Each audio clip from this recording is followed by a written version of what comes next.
Hello दोस्तों, Narendra Sharma officials में आपका स्वागत है। आज हम लोग समझने वाले हैं कि पाइथन प्रोग्रामिंग सब्जेक्ट के एग्जाम से पहले आप क्या क्या पढ़ लें जिससे आपको एग्जाम में हेल्प मिले। तो जल्दी से मैं सारे इंपॉर्टेंट टॉपिक्स को एक बार यहाँ पर कवर करूंगा और उन चीज़ों की बात करूंगा जो एग्जाम में अक्सर पूछे जाते हैं।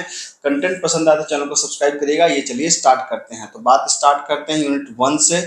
यूनिट 1 में हमारी बेसिक यूनिट है जहाँ पे जो बेसिक क्वेश्चन पूछे जाते हैं। जैसे इन्होंने पूछा कि पहला क्वेश्चन आप देख सकते हैं, ये कह रहे हैं कि explain why Python is considered as interpreted language. ठीक है, तो दो तरह के कंपाइलर हो, दो तरह की ट्रांसलेटर्स होते हैं। इनफैक्ट एक कंपाइलर, एक इंटरप्रेटर। ठीक है, जो भी लैंग्वेजेस कंपाइलर वाली लैंग्वेजेस होती हैं, जैसे आपने सी पढ़ा होगा ना, तो सी पहले कंपाइल होती है और तब जाकर के रन करती है। सिमिलरली जावा पहले कंपाइल होती है और तब जाकर के रन करती है। ठीक है, तो जो भी हमारी लैंग्वेजेज हैं, जो कंपाइलर बेस्ड लैंग्वेज है, वो पहले कंपाइल होती हैं। कंपाइल होने के बाद उनका ऑब्जेक्ट कोड बनता है, तो वो जाके फिर रन हमारा होता है। ठीक है, लेकिन जो लैंग्वेजेज भी इंटरप्रेटेड लैंग्वेज होती है ना, वो कंपाइल नहीं होती, बल्कि सीधा जो आपका जो पाइथन का जो प्रोग्राम होगा उसको आप सीधा रन कराते हैं। ये सीधा रन होता है बिना without having a compilation process. हालांकि बिल्ट इन कंपाइलेशन प्रोसेस जरूर होता है, लेकिन यूजर के एंड पे नहीं होता है। तो इसका मतलब कि ऐसी लैंग्वेज जो सीधा रन करती है, ठीक है, without having a compilation process, वो इंटरप्रेटेड लैंग्वेज कही जाती है। जैसे पाइथन हमारी है, सीधा रन कराते हैं बिना कंपाइलेशन के। जबकि चाहे सी हो गई, चाहे सी प्लस प्लस हो गई, चाहे जावा हो गई, सबको हम पहले कंपाइल करते हैं तब जाकर उसको हम रन कराते हैं। तो जो इंटरप्रेटेड लैंग्वेज होती है उनकी खास बात होती है कि हम उन्हें कंपाइल नहीं करते, सीधा रन करवाते हैं। ठीक है, दूसरा क्वेश्चन है कि demonstrate the difference between true division and floor division. एकदम आसान सा क्वेश्चन है, आपको पता भी होगा। ट्रू डिवीजन का क्या मतलब होता है। जैसे मान लीजिए कि एक वेरिएबल आर है, आर इक्वल टू आपने कहा 5 डिवाइड बाई 2। तो ये क्या करता है कि 5 को, अगर टेक्निकली आपको पता ना कि जैसे 5 को डिवाइड करेगा किससे, 2 से डिवाइड करेगा, 2 2 जा 4। ठीक है, यहाँ पे आया 1, फिर पॉइंट में गया, फिर यहाँ आया 0, तो 2 5 जा 10। ठीक है, ये हो गया डन। तो रिजल्ट आएगा 2.5। ठीक है, लेकिन अगर आप इसी चीज को अगर आप r इक्वल टू करते हैं 5 डबल डिवाइड बाई 2, तो ये क्या करेगा कि जब यहाँ पे 1 आएगा तो ये पॉइंट में नहीं ले जाएगा। ठीक है, इससे आंसर में क्या आएगा, 2 आएगा। यहाँ पे पॉइंट वाले पार्ट को छोड़ देगा। तो ये आपका फ्लोर डिवीजन का काम है। ठीक, अगला क्वेश्चन है discuss operator precedence with short code example. Operator precedence का मतलब होता है कि कौन सा ऑपरेटर पहले एग्जीक्यूट करेगा। ठीक है, तो इसको इसके ऑपरेटर प्रेसिडेंस पता ही है कि जैसे कई ऑपरेटर्स लिखे हों तो कौन सा पहले करेगा। तो एक बेसिक आप ऐसे समझा सकते हैं कि जैसे भाई प्लस है, माइनस है, इसकी प्रायोरिटी कम होती है, मल्टीप्लाई डिवाइड की प्रायोरिटी ज्यादा होती है। ठीक है, जहां तक बात एग्जाम्पल की है, तो एग्जाम्पल में आप ऐसे समझा सकते हैं कि भाई अगर आपने कहा कि 2 माइनस 2 इंटू 4, लेट से, तो चूंकि अगर ये ऐसा होता, अगर ऐसा होता, तो मान लीजिए होता 2 प्लस 2 माइनस 2, तभी कैसे होता, पहले 2 और 2 ऐड होते, फिर 2 घटता। तो इसका मतलब 4 4 माइनस 2, इसका आंसर आता 2। लेकिन यहाँ पर चूंकि मल्टीप्लाई की प्रायोरिटी ज्यादा है, तो ये पहले मल्टीप्लाई करेगा, 2 4 जा 8, तो 2 माइनस 8, तो इसका आंसर आएगा -6। तो इस एग्जाम्पल में आप देख सकते हैं कि इसमें ऑपरेटर प्रेसिडेंस की वजह से ये पहले काम करेगा और ये बाद में काम करेगा। जबकि इसमें क्या है कि ये करेगा, फिर इसके बाद तो ये लेफ्ट टू राइट प्रेसिडेंस, यहाँ पे लेफ्ट राइट एसोसिएटिविटी चल रही है, उधर मैं नहीं जाऊंगा। ठीक है, तो इधर लेफ्ट टू राइट चल रहा है, जबकि यहाँ पर देखिए पहले ये हुआ फिर ये हुआ। क्यों, प्रेसिडेंस की वजह से, कि जिसकी प्राथमिकता पहले होगी वो पहले काम करेगा। एक छोटा सा आप समझा सकते हैं इसको। ठीक है, अगला क्वेश्चन यहाँ से जो मिला है मुझे कि illustrate how to read user input as integer. ये तो आपको पता होगा। ठीक है, जैसे आपको यूजर इनपुट रीड करना तो सीधा INT लगाइए, यहाँ पे इनपुट कर दीजिए, तो यूजर इनपुट यहाँ से आप कर सकते हैं बड़े आराम से। ठीक है, अगला क्वेश्चन है कंपेयर ब्रेक कंटिन्यू एंड पास। इसको थोड़ी देर में भी आपको आगे समझाऊंगा। ठीक है, अगला क्वेश्चन है कि एक्सप्लेन शॉर्ट सर्किट इवैल्यूएशंस। तो ये बहुत सिंपल सा एग्जांपल है। जैसे आप देख सकते हैं कि जैसे कई बार क्या होता है कि जैसे हमारे पास मान लीजिए कि ए 10 है, B 2 है, और C मान लीजिए लेट से 7 है। ठीक, यहाँ पर ये 20 है और ये मान लीजिए कि 70 लेट से। तो आपने कहा A बड़ा है B से, ठीक है, 7 रखते हैं। ठीक है, और आपने कहा A बड़ा है C से, बीच में आपने एंड लगा दिया। तो ये यहाँ पे कंडीशन देखिए ना, 10 बड़ा है 20 से, 10 बड़ा है 20 से, ये फॉल्स है, और 10 बड़ा है 7 से, ये ट्रू है। ठीक है, तो चूंकि जब ये फॉल्स हो गई तो ये इसको चेक ही नहीं करेगा। इसी प्रोसेस को बोलते हैं क्या, इसी को बोलते हैं शॉर्ट सर्किट इवैल्यूएशन।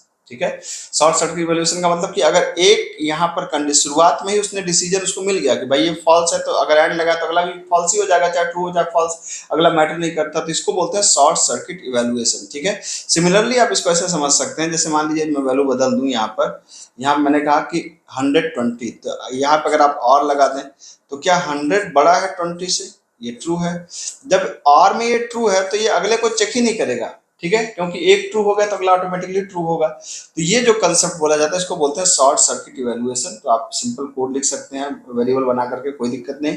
ठीक है, पाइथन प्रोग्रामिंग की आप कैसे लिखते हैं, साइकिल पूछ रहा है कि पहले आपने स्क्रिप्ट लिखा, पहले आपने आईडीएलई को ओपन किया, फिर आप न्यू पे गए, फिर आपने स्क्रिप्ट को लिखा, फिर आपने रन कराया आरईपीएल, मतलब इन चीज़ों को समझा सकते हैं आप स्टेप बाय स्टेप अपने प्रोग्राम को कैसे रन कराना है। ये एकदम आसान क्वेश्चन है।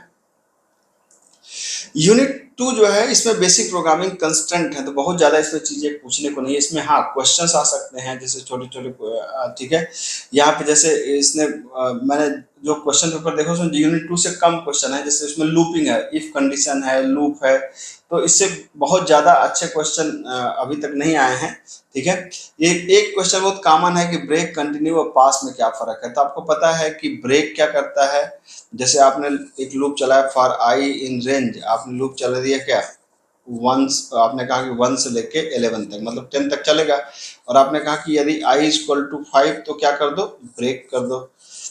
ठीक है, और यहाँ पर आप चाहें तो पहले जैसे आपने कहा प्रिंट आई आपने कर दिया, और आपने कहा कि यदि आई इक्वल टू 5 तो ब्रेक लगा दो। तो ये जो है ये ब्रेक, ब्रेक का मतलब लूप पे नॉर्मली रोकने के लिए होता है। ठीक है, कंटिन्यू क्या करता है, अगर इसी कोड में थोड़ा सा हम अगर चेंज करके इसको कंटिन्यू की बनाने की कोशिश करें, तो कंटिन्यू का काम क्या होता है, इग्नोर करना। जैसे ब्रेक का काम क्या होता है, ब्रेक का मतलब होता है कि आप ये कहते हैं कि भाई लूप को रोक दो एक सर्टेन पॉइंट पे। कंटिन्यू का मतलब क्या होता है, जैसे आपने यहाँ पर इसको कंटिन्यू के एग्जाम्पल के लिए आप इसको ऊपर लिखिए।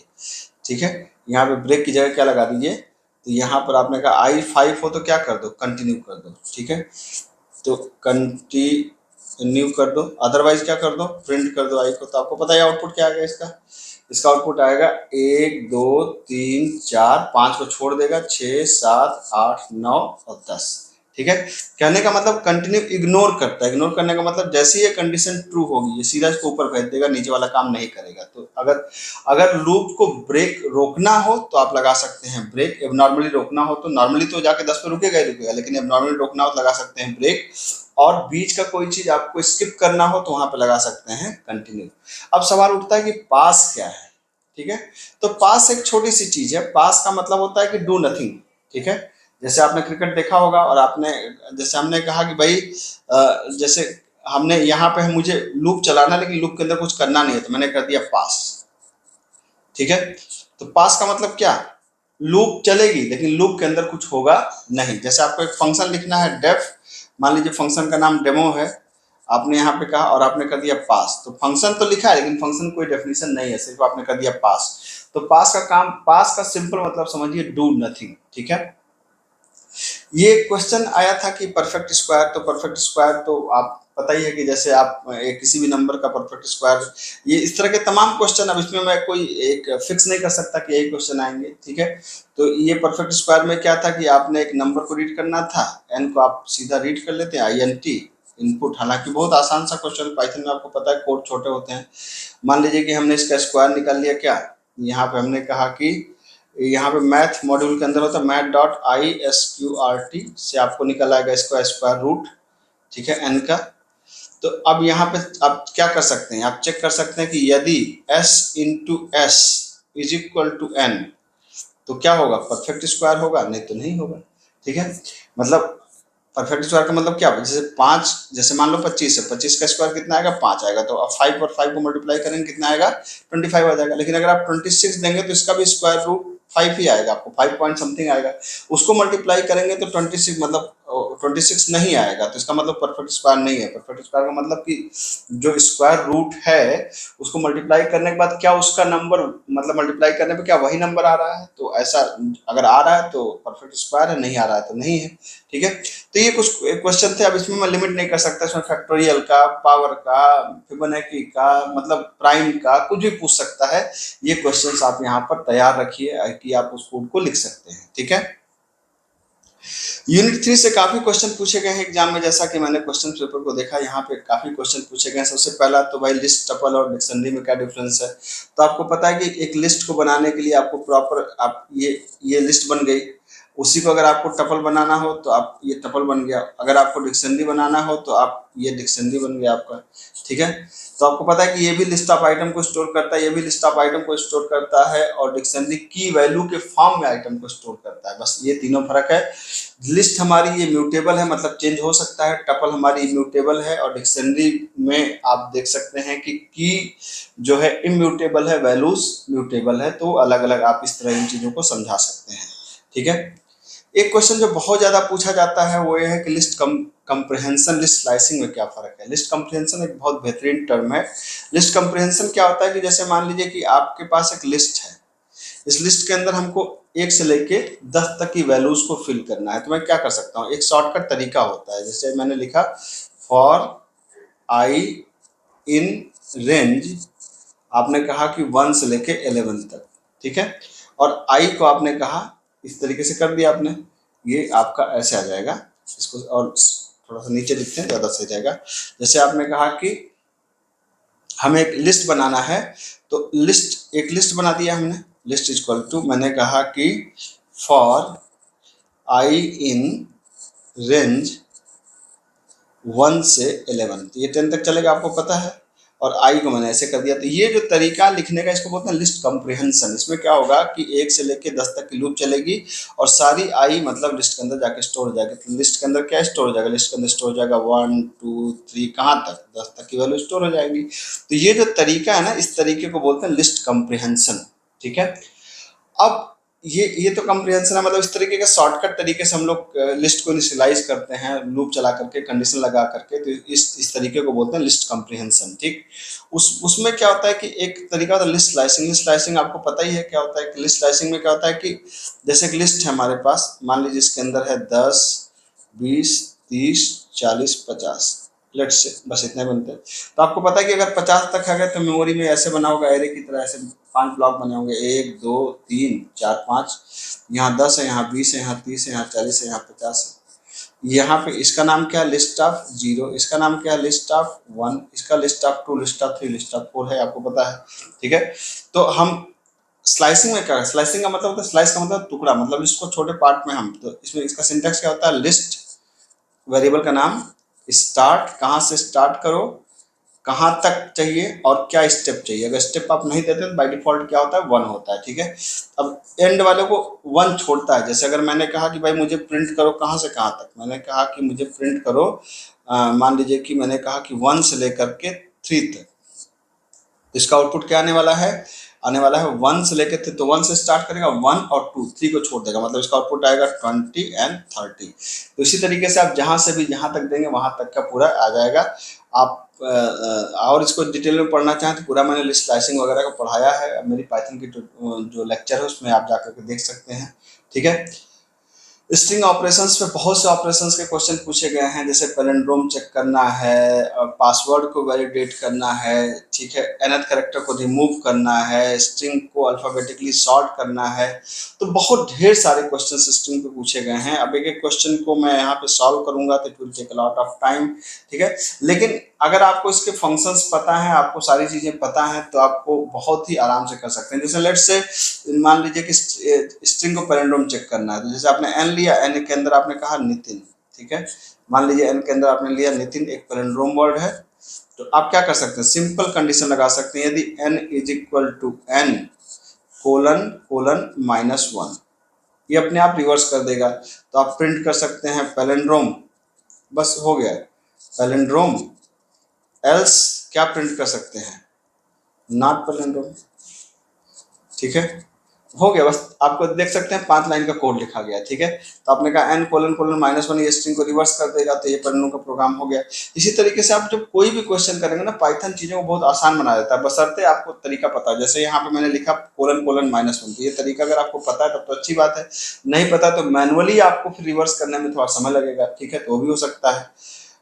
जैसे कह रहा है कि भाई अब देखिए इस क्वेश्चन का क्रक्स क्या है। जैसे यहाँ पे इन्होंने क्वेश्चन दिया कि अब यहाँ पर क्वेश्चन जो ये दे रहे हैं कि removing nth character from the string, तो nth करेक्टर को आप रिमूव कैसे कर सकते हैं। जैसे मान लीजिए एक n लिया आपने, n के अंदर मान लीजिए दिया है जय, ठीक है, और ये कह रहा है कि 1 करेक्टर को रिमूव करो, सॉरी 1 वाले लोकेशन के करेक्टर को रिमूव करो। तो 1 के लोग आप कैसे रिमूव कर सकते हैं, किसी स्ट्रिंग से आप रिमूव नहीं कर सकते।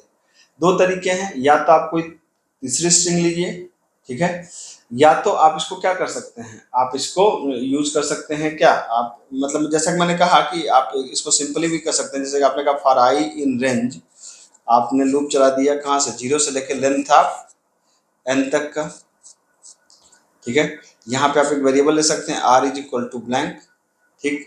तो अगर मान लीजिए कि जिसको रिमूव करना है वो इंडेक्स है, इंडेक्स दिया गया है 1, कुछ भी मान लीजिए, तो आपने कहा कि यदि i बराबर इंडेक्स हो, i बराबर इंडेक्स हो तो कंटिन्यू, अभी कंटिन्यू पढ़ा था ना आपने, उसको इग्नोर कर दो। अदरवाइज क्या करो, r is equal to r plus क्या n ऑफ i, है ना।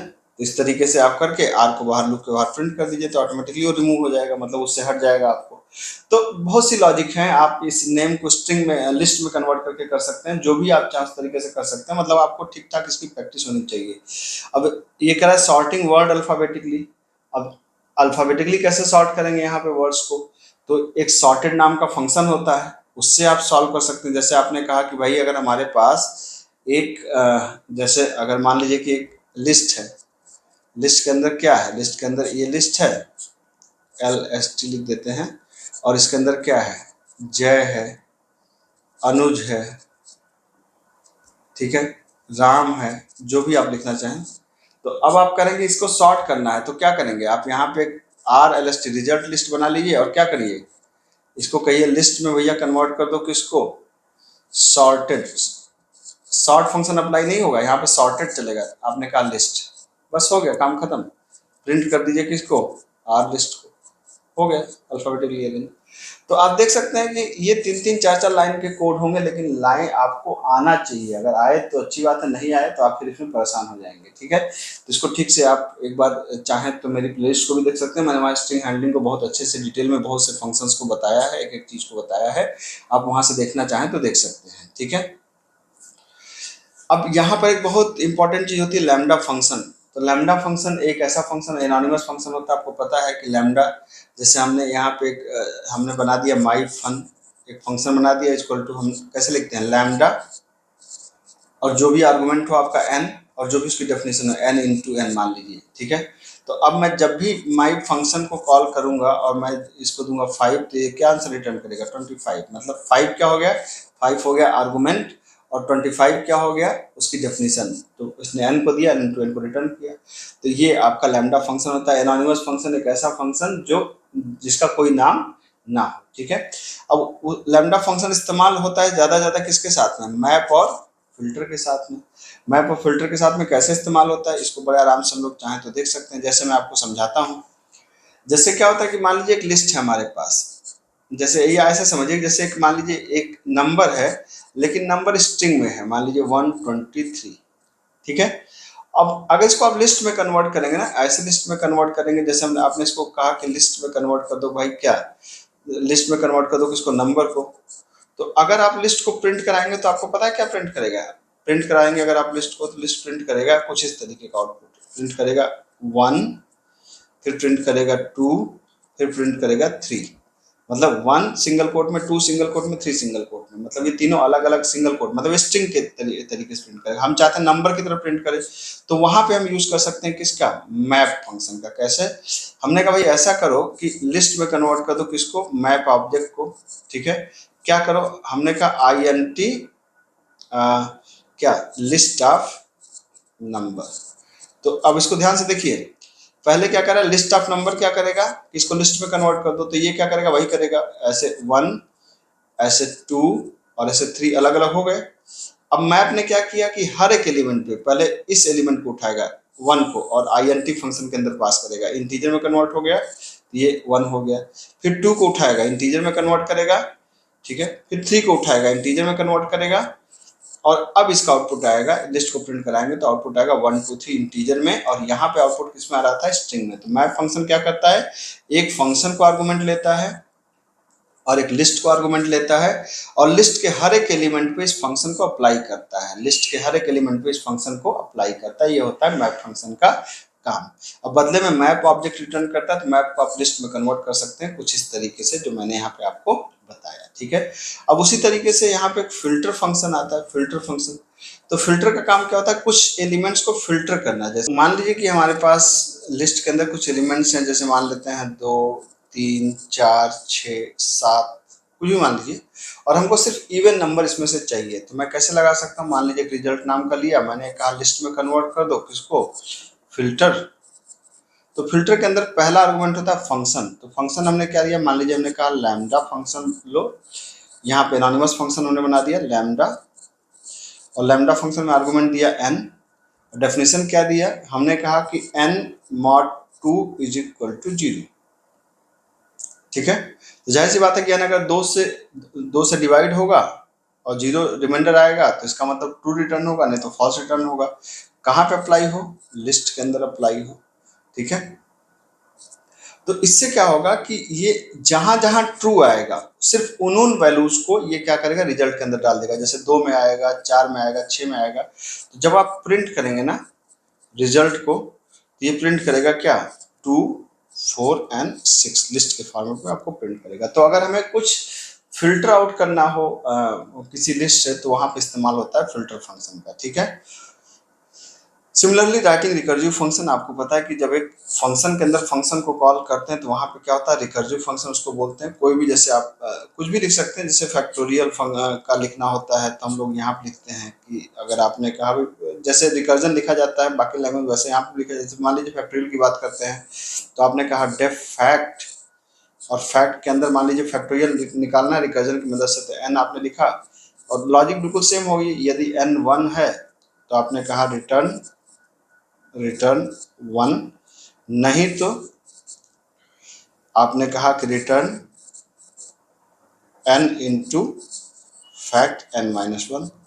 तो इस तरीके से आप इस फंक्शन के अंदर इसी फंक्शन कॉल कर रहे हैं, तो इसको बोलते हैं रिकर्जन। तो इस तरह के रिकर्सिव फंक्शन देखने की एक प्रैक्टिस कर लीजिए, यहाँ पर इस तरह के तमाम क्वेश्चंस आए हैं एग्जाम में, ठीक है। यूनिट 4 है फाइल हैंडलिंग की। तो इसमें फाइल हैंडलिंग के बहुत अच्छे अच्छे क्वेश्चंस आए हैं। अब चूंकि फाइल हैंडलिंग के, अब यहाँ पूरा फाइल हैंडलिंग का लेक्चर आपको देखना पड़ेगा अगर खूब अच्छे से आप इस टॉपिक को पढ़ के जाइए, क्योंकि इस पे बहुत अच्छे अच्छे क्वेश्चंस आए हैं। जैसे यहाँ पर कुछ क्वेश्चंस जो आए थे एग्जाम में, मैंने उसको यहाँ पे सॉल्व किया। जैसे यहाँ की एक प्रोग्राम बनाइए जो change the content of the file by reversing each character separated by comma. अब यहाँ पर थोड़ा सा कंफ्यूजन था, क्योंकि वो रिवर्सिंग कैरेक्टर की बात कर रहे हैं, लेकिन जो इनका इनपुट है वो हेलो है, और आउटपुट में हेलो के बाद सिर्फ का मतलब कायदे से ये कह रहे हैं कि रिवर्स करिए, लेकिन जो इन्होंने सैंपल इनपुट आउटपुट दिया है उसमें रिवर्स नहीं कर रहे हैं, सिर्फ हर कैरेक्टर के बाद कामा लगा दे रहे हैं। तो हमने कोई बात नहीं, हमने जैसे इन्होंने कहा उसी तरीके से कर दिया। तो यहाँ पे एक रिवर्स कर नाम का हमारे पास एक फंक्शन बनाया, इनपुट एक फाइल है, आउटपुट एक फाइल है, हमने ऐसा जूम कर लिया है। यहाँ पर हमने कहा कि इनपुट को ओपन करो एज फाइल इनपुट, और जो आउटपुट को करो एज फाइल आउटपुट में, मतलब ये W का मतलब राइट मोड और ये हमारा रीड मोड है, ठीक है। तो अब क्या कर रहे हैं कि यहाँ पे जो इनपुट फाइल है उसको क्या कर रहे हैं, रीड कर रहे हैं और कंटेंट के अंदर स्टोर कर दे रहे हैं। फिर क्या कर रहे हैं, यहाँ पे देखिए कामा लगा दिया। कामा का मतलब हर कैरेक्टर के बाद, ये जो कामा लगने का मतलब है ना, ये ज्वाइन फंक्शन क्या करता है, हर एक कैरेक्टर जो रीड करेगा, जैसे हेलो रीड किया तो एच के बाद कामा, ई के बाद कामा, हर कैरेक्टर के बाद कामा लगा देगा यहाँ पर, और उसको वापस क्या किया है, उसी को हमने यहाँ पर आकर के, ये ओरिजिनल कंटेंट है, ये हमारा जो कंटेंट है कामा के साथ में, उसको प्रिंट करा दिया है।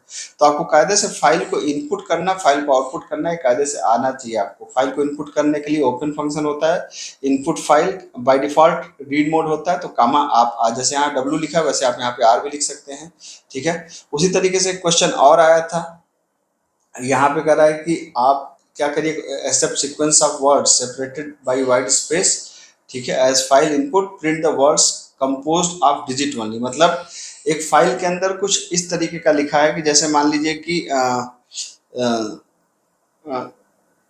जैसे मान लीजिए फाइल के अंदर क्या है कि हमारे पास कुछ लिखा है, मान लीजिए जय 7862। तो ये कह रहा है कि सिर्फ उसी को लीजिए, सिर्फ उसी को लीजिए जो डिजिट्स हो, सिर्फ उन्हीं को लीजिए, बाकी को छोड़ दीजिए, ठीक है। तो यहाँ पे क्या कर रहा है कि यहाँ पे देख सकते हैं फाइल को इसने ओपन किया किस मोड में, रीड मोड में, और फाइल के कंटेंट को इसने रीड कर लिया, कंटेंट के अंदर डाल दिया।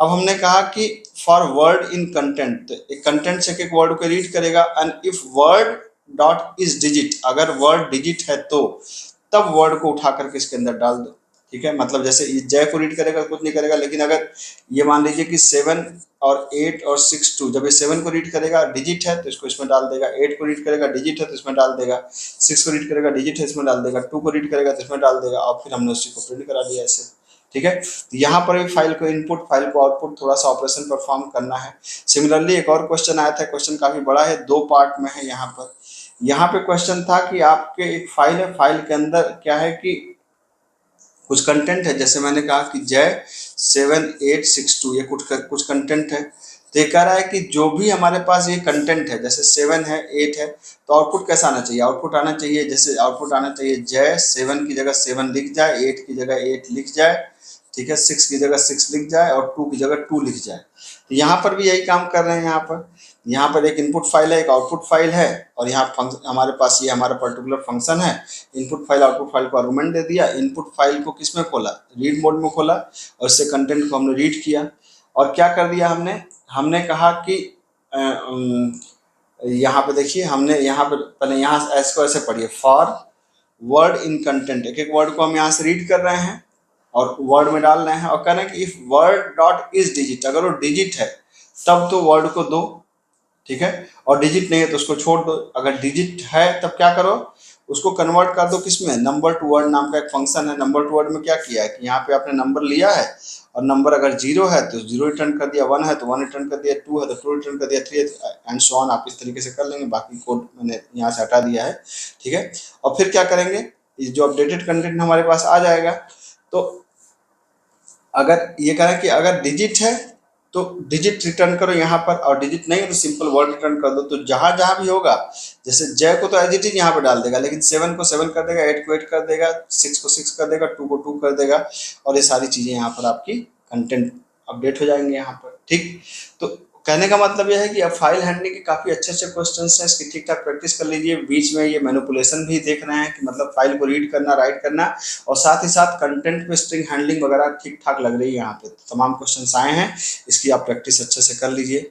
यूनिट 5 में चूंकि अच्छे अच्छे क्वेश्चंस हैं, इसको इतनी जल्दी शॉर्ट वीडियो में इसको बता पाना बहुत मुश्किल है, ठीक है।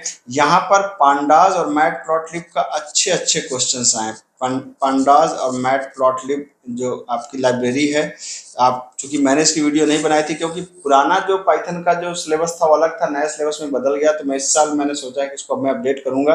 तो जहां से भी आपको पांडाज और मैटप्लॉटलिब का कंटेंट आपको अच्छे से मिले, इसको आप एक बार पढ़ लीजिए, क्योंकि अच्छे क्वेश्चंस आए हैं। जैसे यहाँ पे एक डिजाइन एक कैलकुलेटर आया है, ठीक है, और कैलकुलेटर की फंक्शनलिटी जैसे एडिशन, सब्ट्रैक्शन, मल्टीप्लिकेशन, डिवीजन आया और क्लियर यहाँ पे। तो यहाँ पे आपको टीके एंटर का इस्तेमाल होगा।